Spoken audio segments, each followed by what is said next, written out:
Good morning. तो आज है 27 मार्च। आप सबको मालूम है कि आज दादी का दिन है।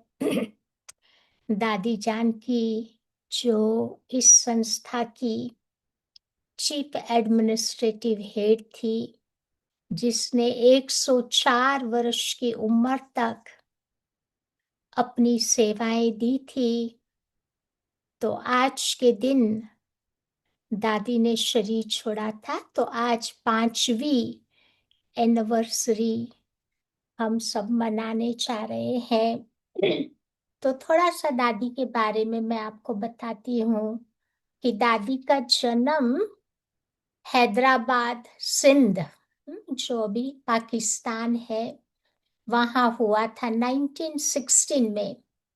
21 वर्ष की आयु से दादी इस ऑर्गेनाइजेशन से जुड़ी हुई थी और 1970 में पहली बारी दादी विदेश की सेवा पर निकली। सबसे पहला हमारा सेंटर जो खुला वो लंदन में विशेष रहा 1970 से, और 2007 में दादी इस संस्था की मुख्य प्रशासिका बनी।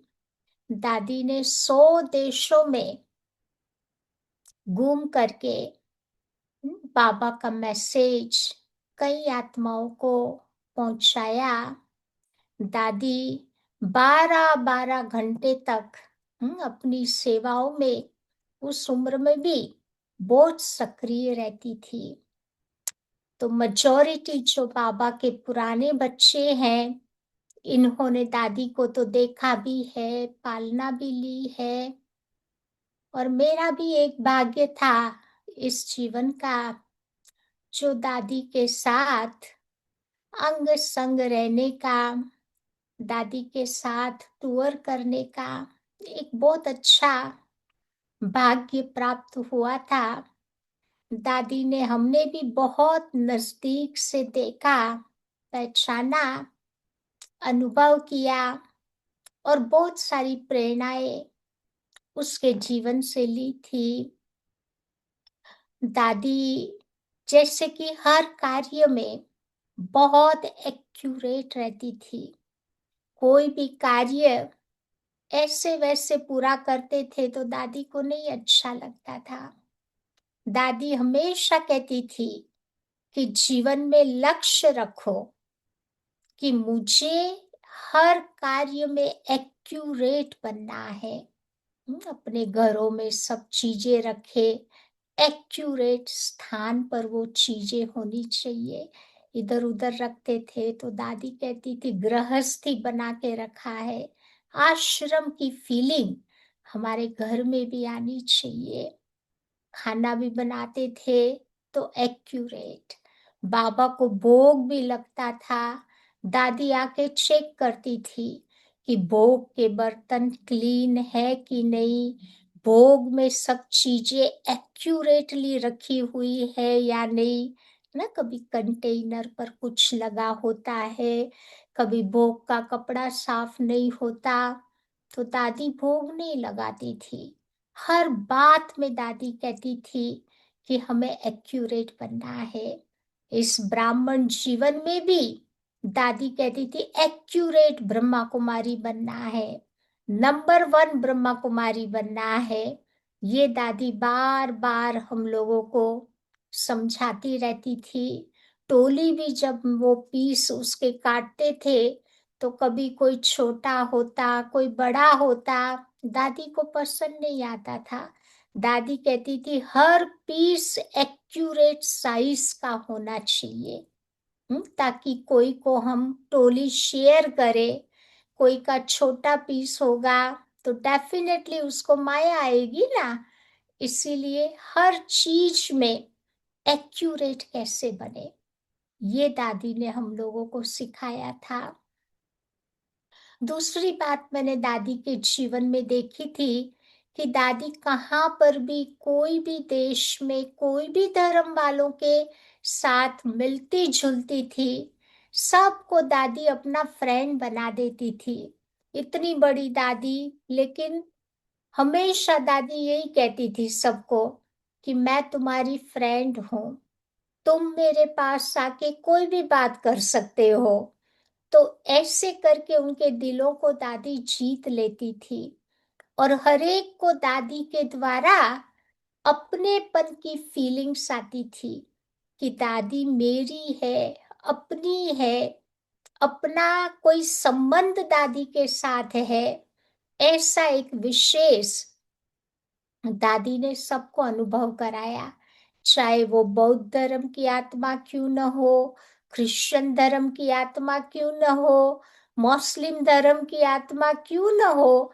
हर धर्म की आत्माओं को अपनेपन का अनुभव कराना, ये दादी की एक विशेषता रही थी। फिर मैंने देखा दादी बहुत इजी गोइंग थी। मैंने दादी के साथ बहुत टूर किया, चाहे विदेश में चाहे भारत में ना, लेकिन दादी जैसे कि सबके साथ बहुत अच्छी तरह से कभी भी स्ट्रेस का अनुभव नहीं करने देती थी, इजी गोइंग थी।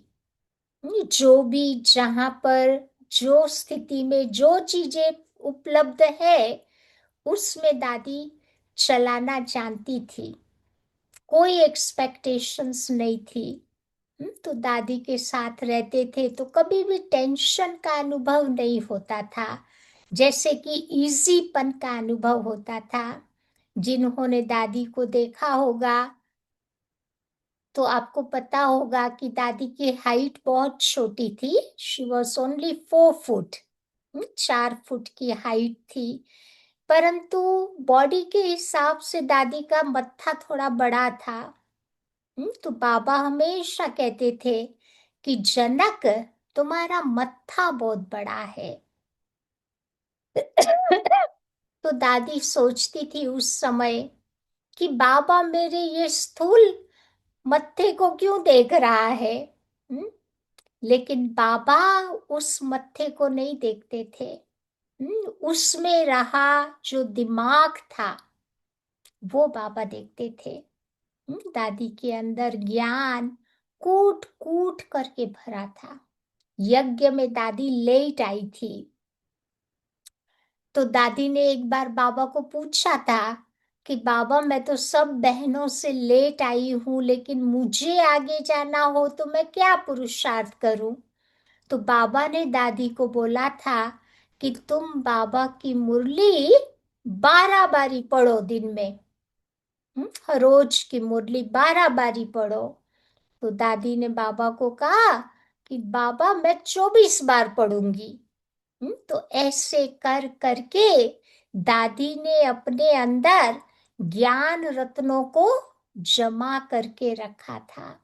जब भी दादी क्लास कराती थी, कोई भी आकर के दादी के आगे घड़ी रख देता था तो दादी को नहीं पसंद आता था। दादी कहते इस घड़ी को हटाओ, मेरे को जब पूरा करना होगा तो मैं पूरा कर लूंगी। तो अंदर में वो ज्ञान गंगा भरी पड़ी थी। तो जब भी दादी बैठती थी तो गहरी गहरी ज्ञान की बातें दादी सुना करके सबको खुश कर देती थी। सबके प्रश्नों के जवाब देती थी। अंग्रेजों के प्रश्न भी काफी वो होते थे सटल, तो दादी ने उनकी बुद्धि को समझकर उस प्रकार से दादी ने उनको ज्ञान बांटा ताकि वो आत्माएं भी खुश हो जावे। दादी की जो नींद थी वो भी स्माइली वाली नींद थी। एक बार मैं दादी के कमरे में गई थी, दादी आराम कर रही थी, तबीयत थोड़ी ऊपर नीचे थी, तो मैं वहीं बैठ गई। फिर जैसे दादी उठी, आंख खोली, सबसे पहले दादी स्माइल करती है। यानी अंदर की वो नींद स्माइल वाली होगी। हम्म, जैसे कि छोटे बच्चे को देखते हैं ना, जब भी नींद से जागेगा स्माइलिंग फेस होता है ना, तो ऐसे दादी के अंदर में किसी के प्रति कोई नेगेटिविटी, कोई घृणा भाव, कोई प्रकार के व्यर्थ नहीं था। तभी दादी नींद में भी स्माइल करती थी। एक बार मैं दादी के कमरे में थी और दादी को जाना था बाबा मिलन के लिए, हॉल में वो जाने वाली थी। तो जैसे दादी अपने कमरे से निकली तो उसके वहाँ मेन हॉलवे में एक बड़ा मिरर था। तो दादी मिरर के सामने खड़ी हो गई, देख रही थी। तो मैंने ऐसे ही पूछा कि दादी आप किसको दृष्टि दे रहे हो? तो दादी ने मुझे कहा कि मैं दृष्टि खुद को ही दे रही हूँ। कभी कभी अपने आप को भी दृष्टि देना जरूरी है। उसको ही आध्यात्मिक दर्पण योग कहते हैं, ऐसे दादी ने मुझे समझाया। तो उस प्रकार से हम जब भी मधुबन में जाते थे, कभी दादी की तबीयत ठीक नहीं होती थी, डॉक्टर कहते थे रेस्ट करो, लेकिन हम सब बहनों को दादी जब भी देखती थी एकदम खड़ी हो जाती थी और दादी बोलती थी कि आप सब बहनें इतने दूर दूर से आई हो, मैं थोड़ी खटिया में पड़ी रहूंगी करके एकदम दादी खड़ी हो जाती थी। चलो कभी तबीयत खराब होती थी, थोड़ा टाइम रेस्ट करके फिर दादी अपने कार्य में लग जाती थी। एक बार दादी की तबीयत बहुत खराब हो गई थी। सभी को बुला लिया कि भाई जिसको भी दादी को मिलना है देखना है आ जाओ। तो काफी भाई बहने आ गए है। और दादी गई थी, आराम कर रही थी उस समय। फिर कुछ भाई बहनों ने आकर के पूछा कि दादी कहाँ है, दिखाई नहीं दे रही है। तो बोला दादी डायमंड हॉल में जाके क्लास करा रही है। या तो कभी भी दादी ने अपने आप को बीमार नहीं समझा।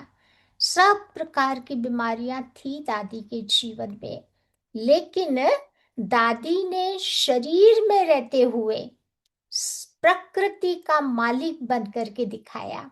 रोज दादी हम लोगों को भी कहती थी कि आप लोग भी लक्ष्य रखो कि ये कलयुगी शरीर है, 5 तत्व तमो प्रधान बन चुके हैं। है तो कभी कभी शरीर को भी सकाश की जरूरत होती है। दादी अपने अनुभव से कहती थी कि मैं भी रोज अमृत वेला इस शरीर को 10 मिनट सकाश देती हूँ।